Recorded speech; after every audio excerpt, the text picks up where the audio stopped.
entitled to away with points from today's game? Yeah, absolutely.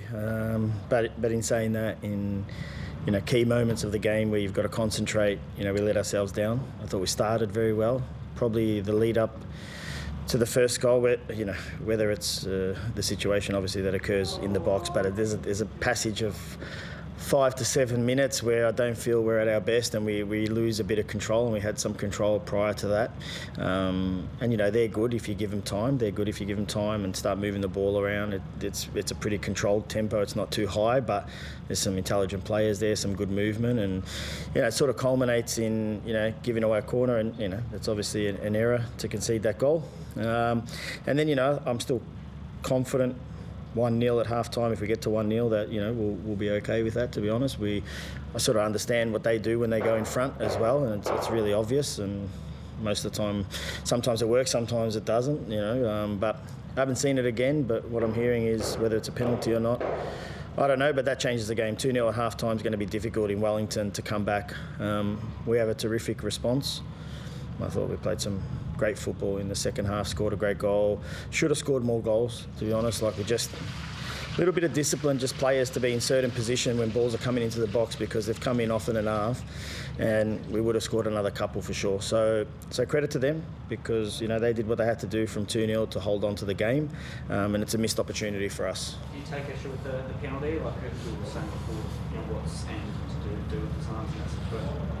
No idea, and I just don't think it's worth me, thinking about it beyond. Like at the time, I'm looking at it and I'm thinking, there's nothing to see there, and in the end, you get a penalty. And like I said, 2-0 in the 47th minute of the first half changes the game compared to 1-0 at half-time.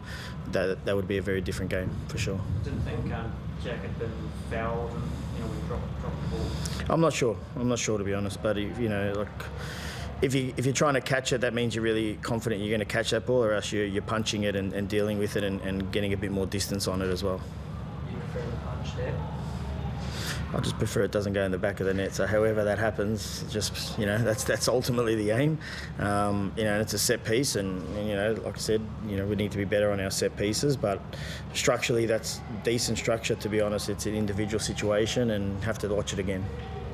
His first goal. What's he brought to the club, and had a great goal? Yeah, I'm very pleased for him to get his first goal. It's the first time he started. He hasn't had a lot of minutes for a few months, but he works so hard, and what he's brought to the club is what I expect from a Japanese player, having been in Japan for close to 3 years. Is an absolute professional that a lot of our boys, I hope, can learn from, just in the way he approaches his game, he prepares for his game, the amount of detail. He's 32 years old, and he's like an 18-year-old wanting information and just wanting to get better every day. And I love working with those type of players, and I'm just great, proud of him to get his goal today, and also contribute beyond just getting a goal as well.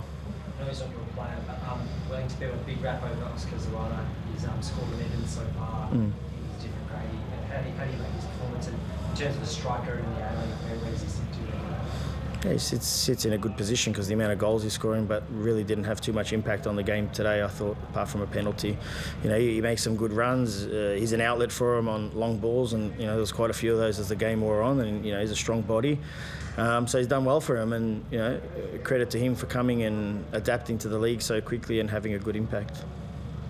After 6 unbeaten, this is a little blip with a couple of defeats, but the league is still so tight. Yeah. How do you assess your ability to get back into it, but stay in the top 6 race? Look, we're good enough to be in the top 6. I'm pretty confident about that, And if I see the way we played today away from home against a very good team, I think they're a very good team, and to know that we've had them back to the walls. I rarely see them go to a back 5. They went to a back 5 with 30 minutes to go, doing everything to try to stop the momentum we were building with the ball. We got to cut out those kind of mistakes that are costing goals, and you've got to concentrate in key moments. And a team's maturity is to be able to manage those moments well, and what you're looking for is your leaders on the ground to understand that situation in the 45th minute and get to half time. And if you can go score a goal, but definitely don't go concede another goal and put yourself on the back foot. And of course, if we're going to be in that top 6, which, like you said, it's very tough and everything's still to play for, then that's going to be the key difference for us.